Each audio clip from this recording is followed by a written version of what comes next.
요한복음 6장 1절에서 10절 말씀을 읽으면서 우리가 감당할 수 없는 그러한 어려운 문제를 당하였을 때에 어떻게 그 어려움들을 우리가 이겨낼 수 있을까? 하나님께서 우리에게 첫 번째 전술로서 요한복음 6장 1절에서 10절 말씀을 통하여 우리에게 그것을 가르쳐 주십니다. 표면적인 제목은 보리떡 5개와 물고기 2마리 본문에 나와 있는 그러한 단어입니다. 하지만 우리가 배워야 하는 전술은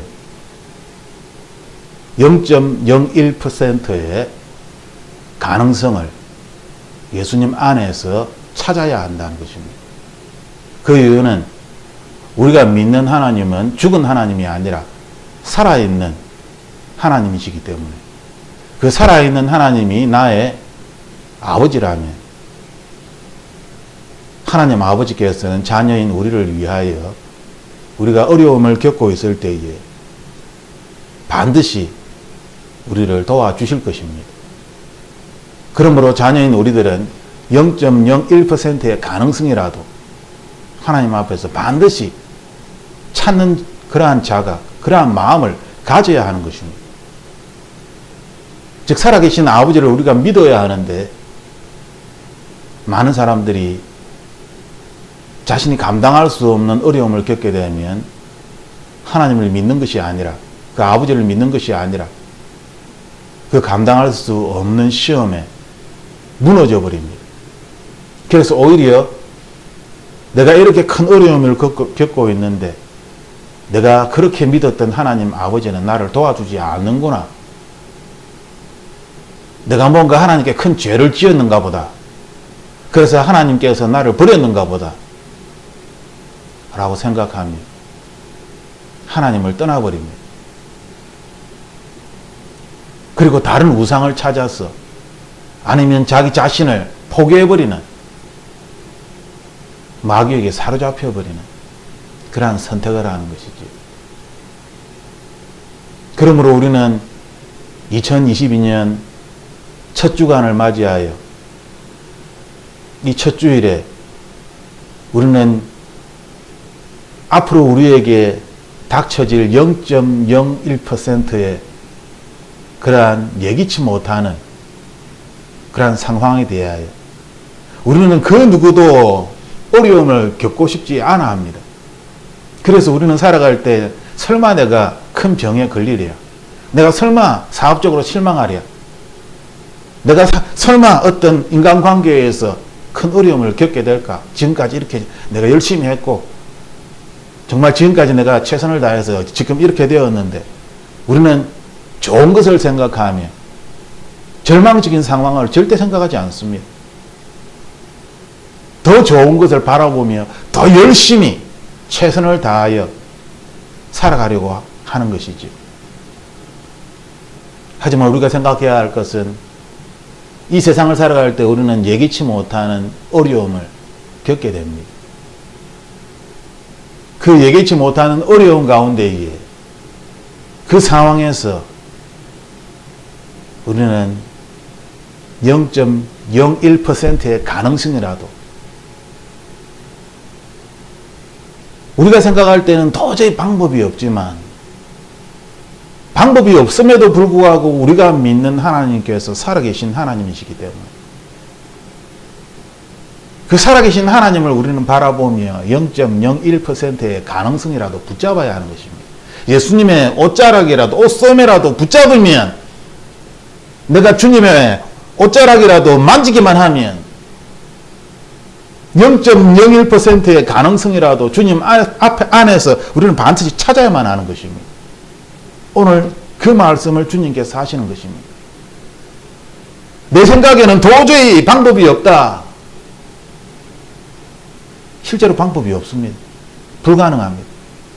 현실이며 실제입니다. 그럼에도 불구하고 하나님께서는 우리에게 오늘 말씀하시기를 찾으라 라고 말씀하시는 것이죠. 우리가 찾을 수 있는 그 근거는, 그 이유는 하나님이 살아계시기 때문이다. 라고 우리에게 말씀하시는 것입니다. 이제 본문의 내용으로 들어가겠습니다. 요한복음 6장 1절 말씀에 보면은 예수님께서 디베리아 갈릴리 바다 건너편으로 가십니다. 큰 무리가 예수님의 뒤를 따르지요. 그 이유는 예수님께서 병자들에게 행하시는 표적을 보았기 때문이다 라고 말씀하고 있습니다. 지금 요한복음 6장 이 말씀은 5장에서 갑자기 1년을 뛰어넘었습니다. 그 사이에 지금 이 내용은 예수님께서 갈릴리 지역에서 세 번째로 이제 사역을 시작하는 그 장면입니다. 두 번째 장면까지는 이미 요한복음 5장에는 기록되어 있지 않지만 지금 이 1년 전에 제자들은 이미 예수님께서 놀라운 능력을 주셔서 갈릴리의 전 지역을 돌아다니면서 아픈 사람을 고치고 귀신 들린 사람들을 고치고 놀라운 그런 초자연적인 그러한 능력을 행하면서 예수 그리스도 이름을 전하는 그러한 일을 이미 이 제자들이 하였습니다. 그리고 난 후 예수님께서 지금 갈릴리 바다 건너편으로 이제 가신 것이죠. 갈릴리 지역에서 갈릴리 지역 바다 건너편으로 많은 사람들이 가버나움이 아닌가라고 그렇게 생각을 합니다.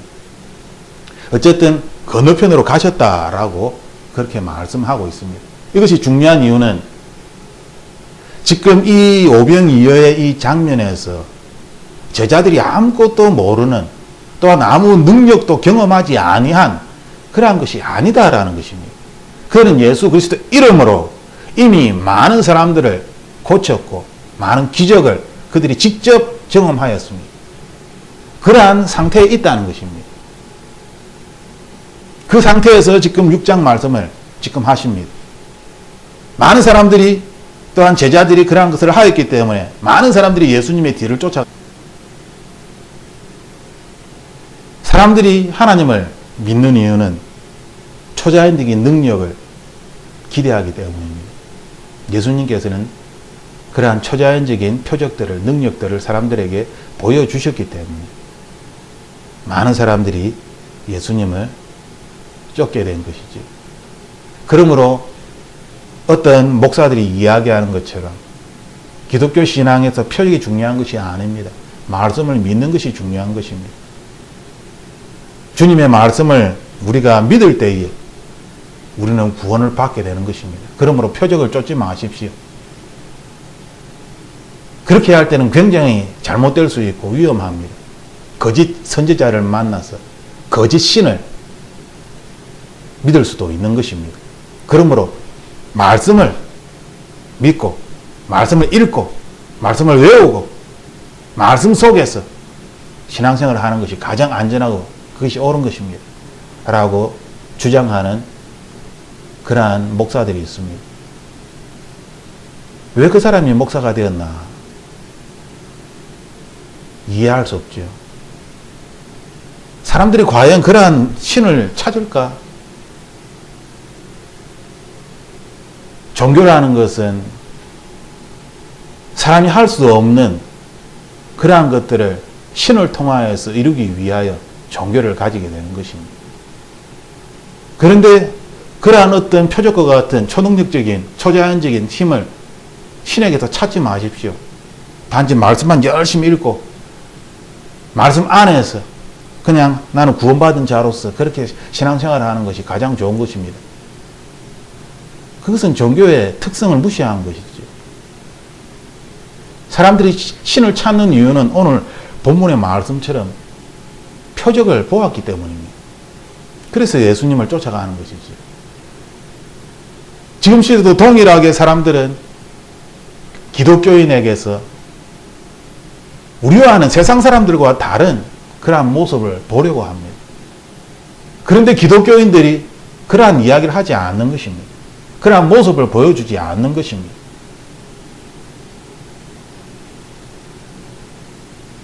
사랑을 이야기하지만 도대체 사랑이 무엇인지 너무나 이기적인, 자기중심적인,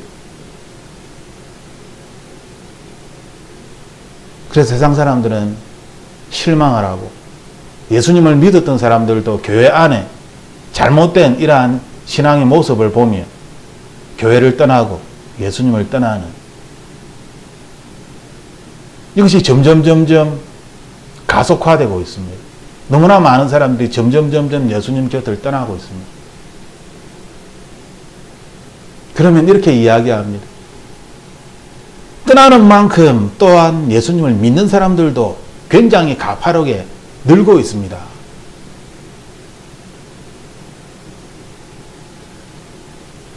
우리가 신앙생활을 할 때에 중요한 것은 이런 말장난이 아닙니다. 이런 말장난이 아니라 진실로 예수 그리스도의 마음을 아는 것이죠. 떠나는 것만큼 많은 사람들이 믿고 있다. 그래서 괜찮다.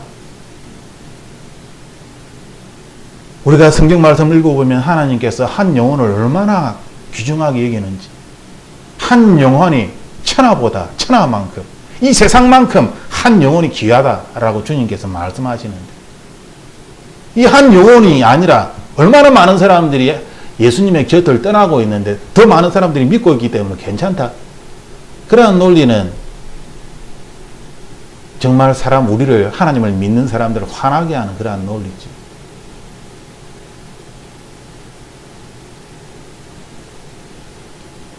많은 사람들이 오늘 본문에도 보면은 예수님을 따라가지만, 요한복음 6장의 뒷부분을 보면은 6장 65절에서 68절 말씀을 보면 이렇게 이야기합니다. 많은 사람들이, 많은 제자들이 더 이상 예수님과 함께 다니지 않더라. 예수님 곁을 떠났다라고. 그 많은 사람들이 예수님 곁을 함께 동행하며 예수님을 뒤쫓으며 예수님의 말씀을 듣기를 즐겨하며, 그런데 어느 순간에 그 많은 사람들이 예수님 곁을 떠납니다. 더 나아가서 예수님의 12제자마저, 그래서 예수님이 물어보죠. 예수께서 12제자에게 이르시되 너희도 나를 떠나가려느냐? 너희도 가려느냐? 예수님께서 하늘에 신령한 이야기를 하였을 때에 나의 살과 나의 피를 마셔라. 나의 살과 나의 피를 마시는 자는 영원히 살 것이다. 내가 바로 생명이다. 사람을 물 뜯어서 먹으라는 말이냐? 도대체 무슨 말을 하는지 이해할 수가 없다. 예수님이 하시는 이야기를 듣고 사람들은 혼란스러워하며 예수님의 하신 이야기를 들으면 들을수록 이거 모르겠다. 그냥 안 믿을래 하고 떠나버린 것입니다. 처음에는 예수님의 기적을 보면서 수많은 사람들이 예수님을 쫓아다녔지만, 그래서 그들에게 예수님께서 하늘의 신령한 말씀을 전하였을 때에 처음에는 아무것도 모르니까 그냥 그런가 보다 하고 들었겠죠. 그런데 계속 듣다 보니까 그런가 보다 하고 들을 수준이 넘어가 버린 것입니다. 도대체 무슨 말씀을 하는지 말이 안 돼. 자기가 뭐 죽었다가 3년 만에 살아. 무슨 말을 하는 거야 지금. 알아들을 수가 없는 것입니다. 자기가 신이라고? 사람들이 떠나버리는 것이지. 다 떠나버립니다. 12제자마저 그러한 마음을 가질 수 있는, 참 아이러니한 그러한 상황이 아닙니까? 지금 그것이 6장이 지금 내용이 기록되어 있는 것입니다. 6장 초반부에는 수많은 사람들이 예수님을 쫓아다니는데 6장 말미에 가면 수많은 사람들이 제자마저도 예수님 곁을 떠날 수 있는, 그래서 예수님께서 물어보는, 너희들도 떠나려고 하느냐? 왜 떠나려고 할까요? 왜 그들이 그러한 선택을 하였을까요? 6장 26절에서 27절에 보면 힌트를 우리에게 주십니다. 예수께서 대답하여 이르시되 내가 진실로 너희에게 이르노니 너희가 나를 찾는 것은 표적을 본 까닭이 아니요 떡을 먹고 배부른 까닭이로다. 썩을 양식을 위하여 일하지 말고 영생하도록 있는 양식을 위하여 하라. 이 양식은 인자가 너희에게 주리니 인자는 하나님 아버지께서 인지신 자니라. 이러한 이야기를 들을 때 일부는 알아듣고 일부는 못 알아듣는 것입니다. 너희가 나를 찾는 것은 표적을 본 까닭이 아니요 떡을 먹고 배부른 까닭이로다. 이것은 알아들을 것입니다. 그런데 그 뒤에 썩을 양식을 위하여 일하지 말고 영생하도록 있는 양식을 위하여 영생하도록 있는 양식, 그런 게 있나? 그게 도대체 뭐야? 이 양식은 인자가 너희에게 주리니, 도대체 그런 양식을 우리한테 언제 줬어? 우리는 그런 양식 먹은 적이 없는데. 인자는 아버지 하나님께서 인치신 자 아니라 자기가 지금 하나님께서 인치신 자라고. 이야기를 들으면 들을수록 일부분은 인정하지만 일부분은 도저히 인정할 수 없는 것이죠. 그 부분에 대해서 예수님이 말씀하신 것입니다. 왜 인정할 수 없는가? 왜 예수님을 떠날 수밖에 없는가? 그것은 그들이 썩을 양식을 찾기 때문입니다. 두 번째는 예수님께서 말씀하시길, 너희가 나를 찾는 것은 표적을 본 까닭이 아니요 떡을 먹고 배부른 까닭이로다 라고 이야기하실 때에, 영어 원문에 보면은 기적이라는 단어가, sign이라는 단어가 나옵니다.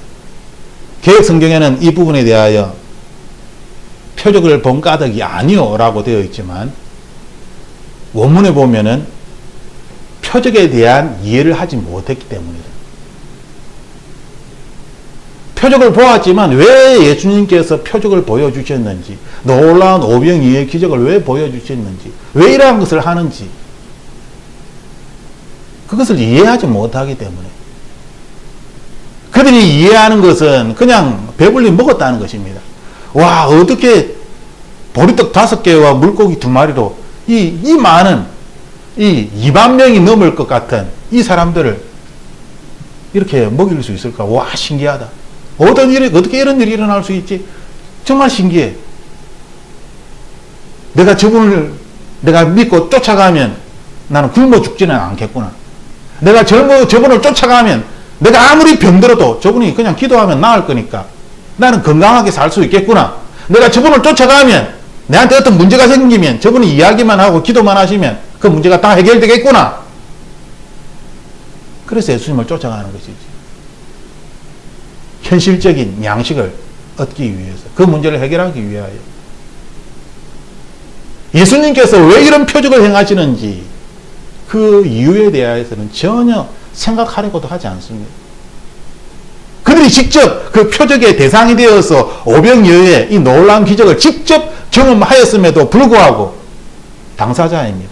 직접 경험한 사람입니다.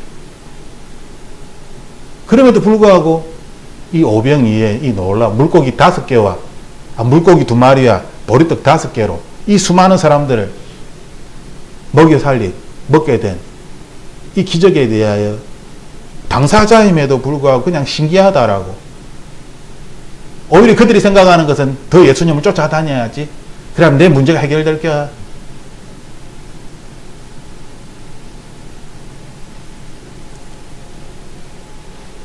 예수님께서는 그들이 썩을 양식을 구하기 때문이다 라고 말씀하십니다. 욥기서 말씀해 보면 썩은 물건, 썩은 사과, 썩은 나무, 썩은 냄새, 내 이 살 가죽이 썩은 후에는 내가 육체 밖에서 하나님을 보리라 라고 썩은이라는 단어가 나옵니다. 고린도전서 15장 50절 말씀해 보면 혈과 육은 하나님 나라를 유업으로 받을 수 없고, 또한 썩은 것은 썩지 아니한 것을 유업으로 받지 못하느니라 라고 말씀하셨습니다. 예수님께서는 썩지 아니한 신령한 이야기, 신령한 하나님 나라에 대해 신령한 양식을 주시는데, 거기에 모인 많은 사람들은 썩어가는 양식을 구하는 것이지. 그러므로 예수님의 말씀처럼 썩은 것은 썩지 아니한 것을 유업으로 받지 못하기 때문에 그들이 직접적으로 오병이의 놀라운 기적으로 그들이 배고팠을 때에 보리떡 5개와 물고기 2마리로 그들이 배불리 먹었습니다. 그래서 12광주리가 남았죠. 실컷 배불리 먹고도 12광주리가 오히려 남았습니다. 그럼에도 불구하고 그들이 구한 것은, 내가 지금 배가 고팠는데 이것을 먹고 내가 배가 불렀구나. 이 썩을 양식에 사라져가는, 금방 있다가 없어질 이 세상에 먹을 것에 이것만을 생각하며 예수님을 믿었기 때문에,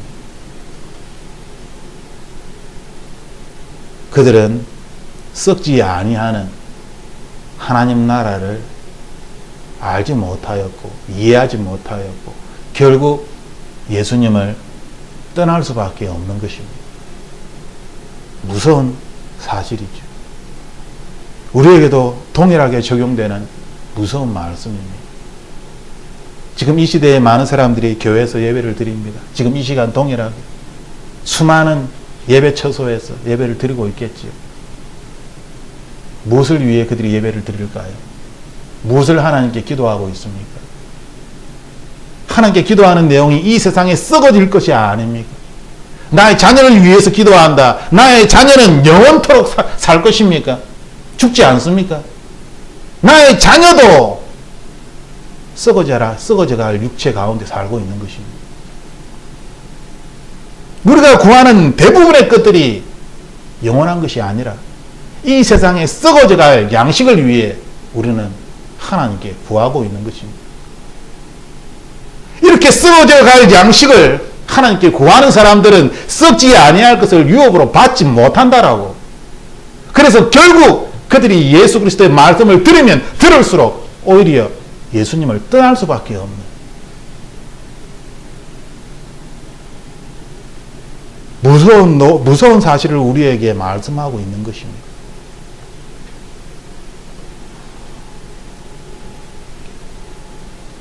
예수님께서 5절에 이렇게 말씀하시죠. 5절이 아니라 8절에 제자 중 하나 곧 시몬 베드로의 형제 안드레가 예수께 여짜오되 여기 한 아이가 있어 보리떡 5개와 물고기 2마리를 가지고 있나이다. 그러나 이것이 이 많은 사람에게 얼마나 되겠사옵나이까. 자, 안드레가 이 말을 하기 전에 예수님께서 빌립에게 이렇게 물어보십니다. 우리가 어디서 떡을 사서 이 사람들을 먹이겠느냐. 예수님이 먼저 빌립에게 주제를 딱 던집니다. 먹을 양식에 대해서. 저 사람들이 계속 우리를 쫓아왔으니까 지금 배가 고플 거야. 현실적인 질문이니까. 이 현실적인 질문에서 예수님께서는 빌립이 어떻게 대답하실지 알고 계셨다. 그럼에도 불구하고 예수님께서는 질문을 빌립에게 하셨습니다. 왜? 이유가 있다는 것이죠. 테스트를 하기 위해서. 본문에서 예수님께서는 분명히 빌립을 테스트하기 위해서. 그런데 재밌는 것은 빌립의 대답이 너무나 현실적입니다. 200데나리온을 이야기하죠. 너무나 현실적인 이야기를 합니다. 이 빌립은 앞부분에서 이미 주님께서 주신 놀라운 초자연적인 능력으로 병든 자를 고치고 귀신 들린 자를 쫓아내고 수많은 초자연적인 그러한 기적을 본 사람입니다. 아니, 자기가 직접 그 일을 한 사람입니다. 예수님처럼. 그런데 그 사람이 이번에는 많은 사람들이 앉아 있는데 이게 어떤 아픈 사람을 고쳐라 이렇게 하면 하나님께서 그런 능력을 주셨으니까 알겠습니다, 예수님. 제가 예수님 이름으로 한번 기도를 해보겠습니다. 이렇게 할 건데 그게 아니라 한 엄청 많은 5천 명이 아니라 한 몇만 명이 앉아 있는 것이죠. 그걸 갖다 지금 눈으로 보는 것입니다. 이 많은 사람들은 지금 돈이 하나도 없습니다. 먹을 것 양식도 하나도 없습니다. 도대체 이건 이 사람을 먹이려면 최소한 자기가 생각할 때 아무리 최소한이라 생각해도 20,000 있어야 되는데 아무리 최소한의 금액이라 20,000 있어야 되는데 우리가 그런 돈도 없고 현실적인 이야기를 한 것입니다.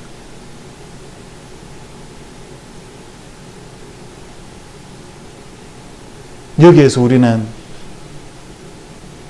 이러한 이야기를 하신 예수님의 의도를 알 수가 있겠죠. 그래서 시험이라는 단어가 중요한 것입니다.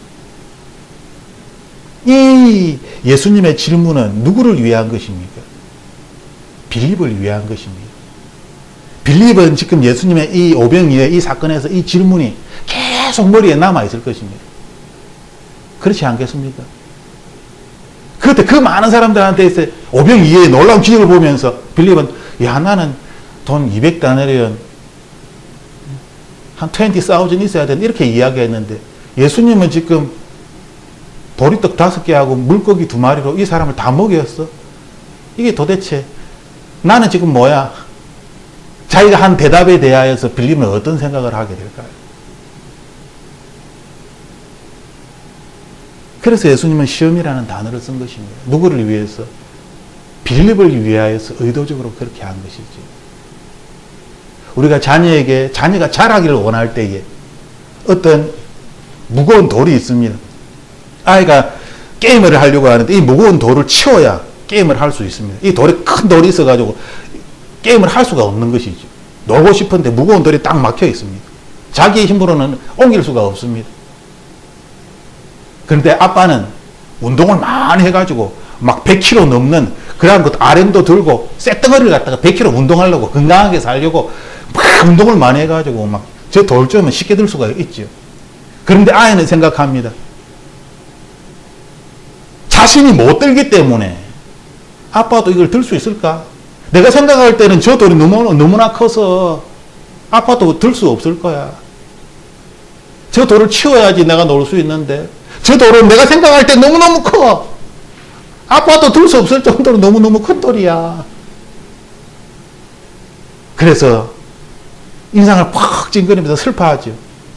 아빠가 가서 내가 저 돌 들어줄까? 아빠 저 돌 너무 무거워서 못 들 거야. 아빠 들 수 있으면 한번 들어봐. 그런데 아빠가 해갖고 팍 들면 와 아빠 짱!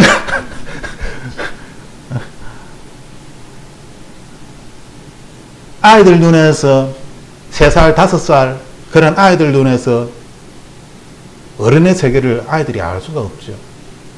자신의 시각에서 자신의 어떤 한계에서 다른 사람을 바라보는 것입니다. 우리는 그러한 경험을 합니다.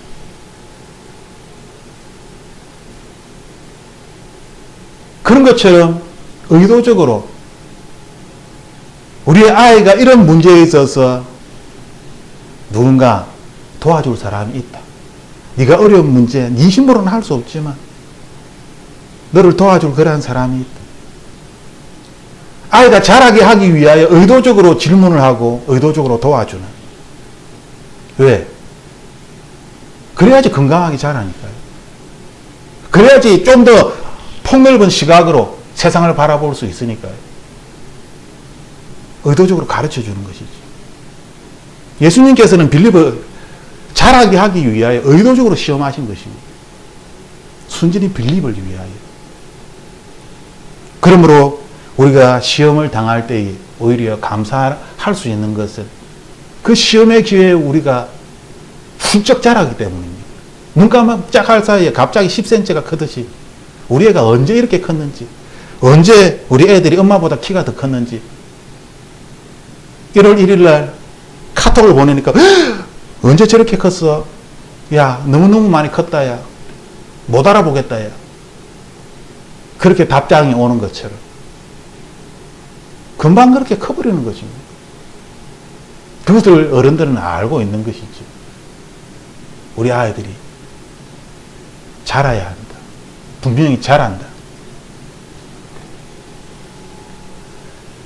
빌립이 자신의 한계에 갇혀서 세상 사람들의 한계에 갇혀서 이 부분은 경험해보지 못한 그러한 부분입니다. 병자가 아니라 수많은 사람들에게 먹을 것을 주라고. 이건 정말 초자연적인 기적이 필요한 것이지. 빌립의 생각으로는 도저히 생각할 수 없는, 그래서 200데나리온을 생각할 수밖에 없는. 그런데 재밌는 것은 8절에 제자 중 하나 곧 시몬 베드로의 형제 앤드류가 나타납니다. 앤드류가 예수님께 이야기를 하죠. 예수님, 저기 어린애 하나가 있는데 보리떡 5개하고 물고기 2마리를 가지고 있습니다. 그런데 이게 뭐 사람들이 이렇게 많은데 어떤 도움이 될지는 저도 생각을 참 그렇긴 한데 어쨌든 그렇게 하면서 이야기를 한 것입니다. 그렇게 이야기를 하였을 때 예수님께서 저기 있는 사람들을 다 앉혀라 라고 이야기를 하시죠. 앤드류의 그 이야기를 들으시죠. 자, 여기에 이제 질문 하나가 있습니다. 생각해 보기. 우리가 만약에 앤드류라면 지금 앤드류가 지금 빌립하고 예수님하고 무슨 이야기를 하는지 들었는지 안 들었는지는 모르겠지만 어쨌든 앤드류가 지금 개입을 했습니다. 그죠? 이야기를 하는 것이죠. 들었으니까 이야기를 했겠죠. 들었으니까 지금 어떤 어린애 소년 하나가 지금 보리떡 5개, 물고기 2마리를 가지고 있습니다 하고 먹을 양식에 대해서 이야기를 했겠죠. 자, 그러면 내가 앤드류다. 내가 지금 산 위에 있는데 여기에 지금 more than 5,000, approximately 20,000, 2만 명 이상 되는, 최소한 2만 명 이상 되는 사람들이 지금 산맥에 쫙 막 전부 다 사람입니다. 툭툭툭툭툭. 어마어마하게 많은 사람들이 지금 있는데 내가 지금 알고 있는 정보는, 내가 가지고 있는 정보는 보리떡 5개가 물고기 2마리를 가진 소년 하나가 있다. 자, 이런 정보를 내가 알고 있습니다. 이 정보를 예수님한테 이야기할까요? 지금 2만 명 넘는 사람들이 지금 있는데 그 사람들 내가 눈으로 보고 있는데 먹을 양식, 저 사람은 어떻게 먹일까? 저 사람들 배고플 때인데 먹어야 되는데 보리떡 5개와 물고기 2마리를 예수님한테 이야기할까요? 지금 우리가 일반적으로 그 누군가에게 이런 이야기를 하면 그 사람이 화를 낼까요? 그 이야기를 듣는 사람이 화를 낼까요? 그래서 화를 내가지고 나를 갖다 야단치고 나를 쫓아내지 않을까요? 지금 5만 명이 있는데 지금 누구 장난치냐? 네가 지금 나를 모욕하냐? Assaulting me? 보리떡 5개, 물고기 2마리로 지금 이 많은 사람들 지금 네가 나를 지금 그런 말이 아닙니까? 그런 말이기 때문에 과연 누가 그런 이야기를 예수님께 할 수 있을까요? 그러한 정보를 예수님께 이야기할 수 있을까요? 만약 나 자신이 앤드류라면 나는 예수님께, 예수님, 제가 알고 있는 어떤 젊은 소년이 물고기 2마리와 보리떡 5개를 가지고 있습니다. 이걸로 뭐 어떻게 저 2만 명쯤 되는 저 사람들 어떻게 해볼 수 있을까요? 그런 이야기 할 수 있을까요? 앤드류 입장이 되어 보십시오. 지금 앤드류가 이러한 이야기를 했을 때의 이 뉘앙스가, 앤드류가 이건 예수님을 놀리려고 네거티브한 그러한 마음을 가지고 예수님께 이야기를 했을까요? 아니면 아무 생각도 없이 이러한 이야기를 했을까요? 이런 이야기를 한다는 자체가 부정적으로 예수님을 놀리려고 한 것이 아닙니다. 그렇지 않습니까? 이런 이야기를 한 자체가 예수님이 능력이 있다, 하나님의 아들이심을 믿고 예수님이라면 물고기 2마리와 보리떡 5개로 나는 방법을 알지 못합니다. 사람인 나의 한계로는 방법이 없습니다. 물고기 2마리와 보리떡 5개로 도대체 이 많은 사람들을, 2만 명이 넘는 이 사람들을 어떻게 내가 먹여 살릴 수 있습니까? 논리적으로 말이 안 되는 것입니다. 사람들에게 이야기를 하면 나를 그냥 잡아 죽이려고 할 것입니다. 그 상황 속에서. 그런데 앤드류는 예수님께 이 이야기를 합니다. 그러면 앤드류의 마음은 이 말의 뉘앙스는 부정적이거나 어떤 예수님을 이렇게 모욕하려고 하는 말이 아니라 예수님에게서 자신이 모르는 예수님이라면 뭔가 하실 수 있다는 가능성을 앤드류는 본 것입니다. 나는 할 수 없지만 이 물고기 2마리와 보리떡 5개로 뭐 어떻게, 사람이라면 어떻게 할 수 없는 것이지만 예수님이라면 이걸로 뭐 그래도 어떻게 하실 수는 있지 않을까? 나는 방법은 모르겠는데 어떻게 할지 세상에서 사람의 생각으로는 모르겠는데 그래도 예수님이라면, 하나님의 아들이신 예수님이라면 0.00001%의 가능성을 가지고 예수님께 이야기하지 않았을까요? 전제는 사람의 생각으로는 방법이 없다는 것입니다. 사람의 생각으로는 방법이 없습니다. 그 많은 사람들을 물고기 2마리와 보리떡 5개로 어떻게 먹여 살립니까? 방법이 없습니다. 앤드류도 그것을 알고 있습니다. 그런데 예수님께 이 이야기를 한 것은 예수님이시라 합니다. 예수님이시라 합니다. 그러므로 앤드류의 이 말의 뉘앙스는 부정적인 그러한 뉘앙스가 아니라 긍정적인 예수님이라면 하는 expectation을, 기대감을 가지고 예수님께 이야기를 드린 것이다 라고 우리는 생각해 볼 수 있습니다. 이제 말씀을 마무리하겠습니다. 오늘 전술에 대하여서 우리가 살아가는 동안에 지금 이런 상황이 부딪힐 수 있습니다. 수많은 사람들이 앉아 있는데 그 사람을 먹여야 하는데 먹일 것이 아무것도 없는 것이지. 돈도 없습니다. 아무것도 없습니다. 인간적으로 머리를 굴려보니까 이런 것들이 막 필요한데 지금 내가 가지고 있지 않습니다. 내가 할 수 있는 것이 아닙니다. 세상적인 방법으로 내가 할 수 있는 것은 아무것도 없습니다. 그냥 짜증만 날 뿐입니다. 머릿속으로 막 돌아갈 때 그래 한 1억만 있으면 해결할 수 있어. 아니 저 사람이 나를 변호사가 되어서 저 사람이 나를 변호해주면 해결할 수 있어. 아니 내가 알고 있는 저 교수님이 내한테 추천장을 한 장만 써주면 이 문제 해결할 수 있어. 내 머릿속으로는 수만 가지 이 문제를 해결하기 위하여서 머리가 돌아갑니다. 저 의사 선생님이 내가 알지 못한 어떤 신약이 나와서 수만 가지 어떤 생각이 내 머릿속에 떠오른다 할지라도 할 수가 없는 것입니다. 지금 현실의 상황에서는 나와는 아무 상관이 없는 그러한 잡념일 뿐입니다. 그런 잡념을 생각하면 할수록 더 짜증나고 더 실망스럽고 더 좌절감을 느끼게 하는, 나를 더 절망의 구름텅이로 밀어넣는 그러한 생각들이죠.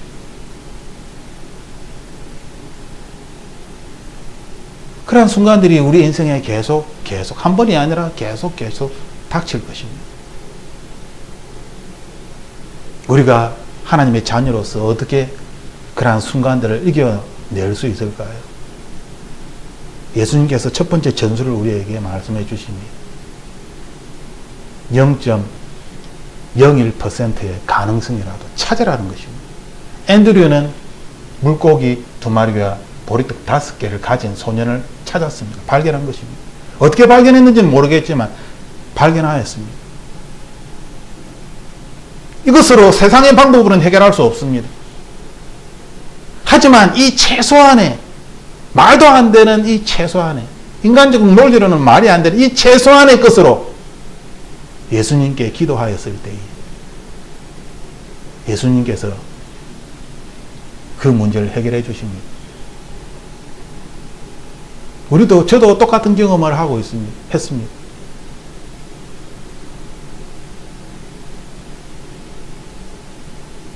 한 14년 전 개척교회를 할 때 돈이 하나도 없어서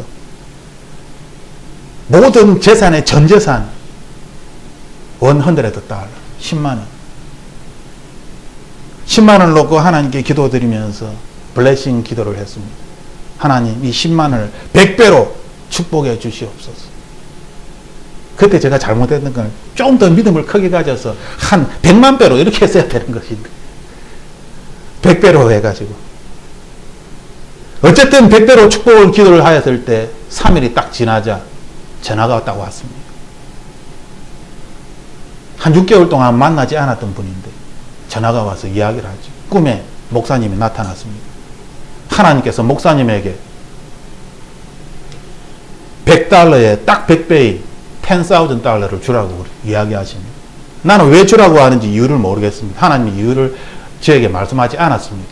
그런데 하나님이 꿈에 나타나서 목사님에게 $10,000를 주라고 하나님이 저에게 이야기했습니다. 만나야 되겠습니다. 만납시다. 어디에 계십니까? 이러한 이야기를 제가 어떤 분에게 간증을 했더니 그분이 저에게 또 이렇게 이야기하시더라고요. 이전에도 그렇게 도와주셨던 그분이 또 지금도 그렇게 도와주시지 않겠느냐? 기도해라. 도와주실 것이다. 이전에 도와주신 그분이 지금도 그렇게 도와줄 수 있는 것이죠. 당연히. 만약 그렇게 저에게 이야기한 그분이 정말 믿음으로 저에게 그렇게 이야기를 하였다면 그 믿음의 기도는 이루어질 것입니다. 그렇지 않겠습니까? 믿음의 기도니까 이루어질 것입니다. 하나님께서 우리에게 말씀하시는 것은 인간의 생각으로는 도저히 상상조차 할 수 없는 일들을 하나님께서는 하신다는 것입니다. 바로 우리를 위하여서, 하나님의 자녀인 우리를 위하여서 그 일을 하신다라는 것입니다. 우리가 실수를 하지 말아야 할 것은 하나님으로부터 신령한 양식을 구하는 것입니다. 이 세상에 썩을 양식을 하나님께 구하는 것이 아니라 하나님이 정말 살아계시다면, 내가 살아계신 하나님을 진실로 믿고 있다 하면 수많은 다른 사람들처럼 썩을 양식을, 내 현실에 필요한 것들을 쫓아서 그것을 얻기 위하여서 하나님을 찾아서는 어느 순간 하나님을 떠날 수밖에 없는, 그 본문을 지금 6장에 말씀하고 있는 것입니다. 하나님 안에서 말씀을 들으면, 설교를 들으면 들을수록, 예배에 참여하면 참여할수록 도대체 내가 뭐 하고 있는 거야? 도대체 무슨 말을 하는 거야? 못 알아듣겠다. 들으면 들을수록 오히려 하나님과의 관계가 멀어지는 그러한 일이 생긴다는 것입니다. 누가 그렇게 만든 것입니까? 이것은 이미 세팅이 된, 계획된 일입니다. 하나님께서 누군가는 선택하셨고 누군가는 버리셨습니다. 이것은 전적으로 하나님의 뜻입니다. 하나님의 권리이지.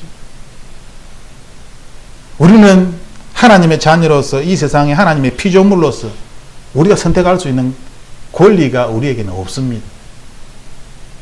나에게 권리가 있다라고 사람들은 이야기하지만 나에게 권리가 없습니다. 하나님의 전적인 선택입니다. 이것은 우주 만물을 창조하시기 전에 이미 하나님께서 다 결정하신 것입니다. 이미 하나님 다 결정하신. 그럼 운명론, 데스티니처럼 내가 아무것도 할 필요가 없는가? 그렇지 않다라고 하나님은 우리에게 가르쳐 주시는 것이죠. 그렇지 않다. 내가 사람인 우리들을 만들 때에, 하나님께서 사람을 만들 때에 하나님의 형상으로, 나의 하나님의 형상으로 사람을 만들었기 때문에 그렇지 않다. 자유를 주신 것입니다. 죄를 지을 수 있는 자유, 회개할 수 있는 자유, 하나님을 선택하거나 아니면 자신을 선택하거나 세상을 선택할 수 있는 그러한 자유, 사람에게 하나님과 같은 그러한 것들을 다 주셨다는 것이죠. 그래서 사람이 귀한 것입니다. 사람이 동물과 어떤 바위라든지 물이라든지 이 세상의 자연 만물과 다른 이유는 사람은 하나님의 형상으로 만들어졌기 때문입니다. 그래서 예수님께서 직접 사람의 모습으로 오셔서 대신 십자가를 지시고 죽으신 것이죠. 왜? 하나님의 형상으로 사람을 만들었기 때문에. 그만큼 우리가 소중한 존재이기 때문에. 우리가 기억해야 할 것은, 우리가 비록 이 세상을 살아가고 있지만 우리가 원래 속해 있는 곳은 하나님 나라입니다. 우리의 시선이 계속 이 현실에 사로잡혀 있으면 우리는 하나님 나라를 볼 수가 없습니다. 마지막으로 이러한 질문을 하나 하고 마치려고 합니다. 예를 들어서 세상이 망했습니다. 핵폭발이 일어나고 핵전쟁을 해서 이 세상의 모든 생명체가 다 죽었습니다. 모든 생명체가 다 죽었습니다. 자, 그렇다면 시간은 존재할까요? 모든 생명이 다 죽었습니다. 시간은 존재합니까? 모든 생명이 다 죽었습니다. 플레이스, 장소는 존재합니까?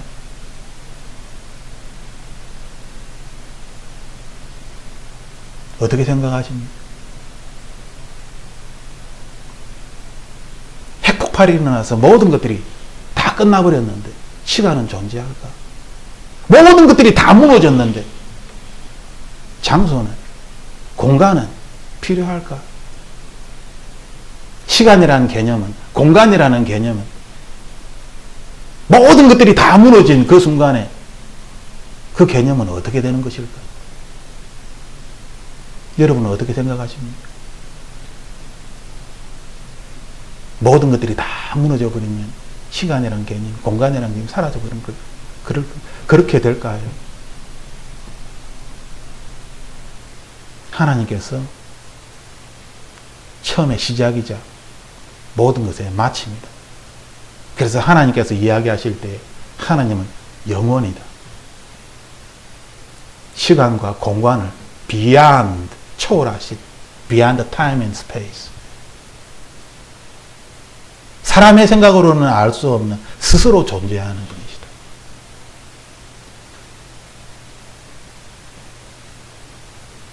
우리가 사람의 생각에 갇혀버리면 우리는 이 본문에 나오는 이 빌립의 모습처럼 그렇게 우리는 대답할 수밖에 없습니다. 안타까운 일이지. 하지만 우리가 조금이라도 예수 그리스도를 닮아가고 하나님의 자녀답게 이 세상을 살고 싶다라고 그렇게 마음먹고 그렇게 살려고 할 때에는 우리는 앤드류와 같은 그러한 말을 하게 될 것입니다. 0.001%의 가능성. 하지만 예수님이시라. 나는 어떻게 될지 알 수 없습니다. 이 문제가 어떻게 해결될지, 어떻게 이 사람을 먹일지 나는 알 수 없지만, 그렇지만 나에게는 보리떡 5개와 물고기 2마리, 여기 대한 정보가 있습니다. 이 시간 우리가 새로운 한 해를 시작할 때에 앤드류의 모습으로, 지금 이 앤드류의 모습으로 주님 앞에 서 있기를 간절히 기도합니다. 그리고 2022년이 마치는 마지막 날에 예수님, 저는 0.01%의 이 가능성을 100% 경험하였습니다. 오병이의 기적을 제가 직접 경험하였습니다. 라고 그렇게 고백할 수 있는 저와 여러분이 되기를 주님의 이름으로 축복합니다. 우리 함께 기도하겠습니다. 살아계신 하나님, 나의 모습 있는 그대로 주님께 드립니다. 비록 내가 아무것도 알지 못하는 수많은 사람들이 배고픔에 있을 때에 오병이어에 대한 물고기 2마리와 보리떡 5개조차도, 이것조차도 내가 알지 못하는 그러한 상황에 있을지라도, 그럴지라도 예수님, 주님께서는 먹일 수 있습니다. 주님께서는 그렇게 하셨습니다. 이스라엘 백성들이 가나안 땅에 들어가기 전에 광야에서 40년간을 헤맬 때에 주님께서 만나와 메추라기로 그들을 먹이셨습니다. 하나님께서는 무에서 유를 창조해내시는, 자연 만물을 통해서라도 그 일을 행하시는 창조주이십니다. 내가 없을지라도 하나님이시라면 그 일을 행하실 것입니다. 살아계신 하나님, 그러므로 내가 무엇을 알고 있는지, 무엇을 할 수 있는지, 나의 능력에 사로잡혀서 하나님께 나아가는 것이 아니라 진실로 하나님께서 살아계시며 전능하신 분이심을, 그분이 나의 아버지이심을 내가 진실로 믿게 하여 주옵소서. 믿음의 주 예수 그리스도를 바라보며 하루하루 살아가는 하나님의 자녀가 될 수 있도록 축복하여 주시옵소서. 그래야 나의 믿음이 주님 앞에서 시험을 받아 믿음이 되게 하여 주옵소서. 나의 믿음이 주님 앞에서 시험을 받아 믿음의 사람으로 나타나게 하여 주옵소서.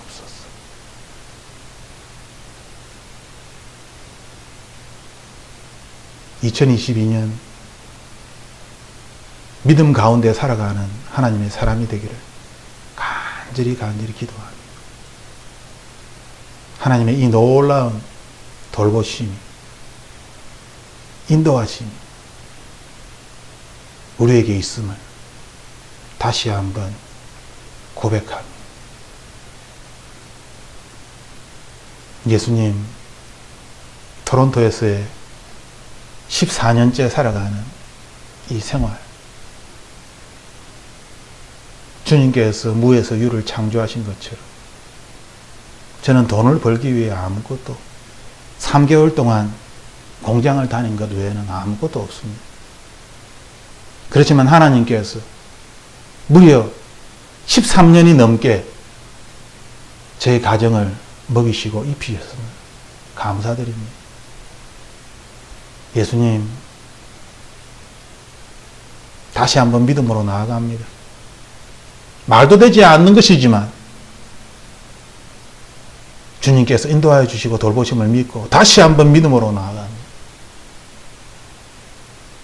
예수님, 이 시간 주님께 간절히 기도하는 것은 우리의 자녀들 가난을 경험하고 부족함을 경험하고 다른 친구들과 비교하며 자신이 가지지 못한 그러한 것들을 경험하였을 것입니다. 그럼에도 주님께서 강건하게 지켜주시고 또한 지혜롭게 해주셔서 우리 아이들 건강하게 또한 학교 생활도 잘할 수 있도록 하여 주시니 감사드립니다. 우리 아이들의 마음에 무에서 유를 창조하시는 하늘에 계신 아버지, 하늘과 땅을 만드신 이 창조주 아버지를 반드시 기억할 수 있도록 주님 도와주시옵소서. 우리 아이들이 썩을 양식이 아니라 이 세상에 보이는 것들을 쫓아서 열심히 살아가는 것이 아니라 이 세상의 것들과 비교하며 컴플레인을 하고 다른 친구와 비교하며 내가 아무것도 없다라고 그렇게 부족함을 느끼며 엠프니스의 마음을 가지는 것이 아니라 전능하신 하나님을 경험하며 진실로 믿으면서 하늘로부터 채워지는 양식을 경험할 수 있도록 주님 도와주시옵소서. 그리하여 제가 하나님을 믿는 것보다 제 자녀들이 하나님을 믿는 믿음이 더 강해져서 하나님 나라를 위하여 이 세상에 꼭 필요한 사람이 될 수 있도록 주님 도와주시옵소서. 오직 하나님만이 이 일을 할 수 있음을 믿습니다. 그러므로 하나님께 기도합니다. 우리 아이들 지켜보아여 주시옵소서. 우리 아이들이 세상의 것을 구하는 것이 아니라 하나님 나라의 것을 구하여서 하나님의 나라의 것으로 이 세상을 살아가는 하나님의 사람 되게 하여 주시옵소서. 그렇게 하심을 믿고 주님께 감사와 영광을 돌립니다.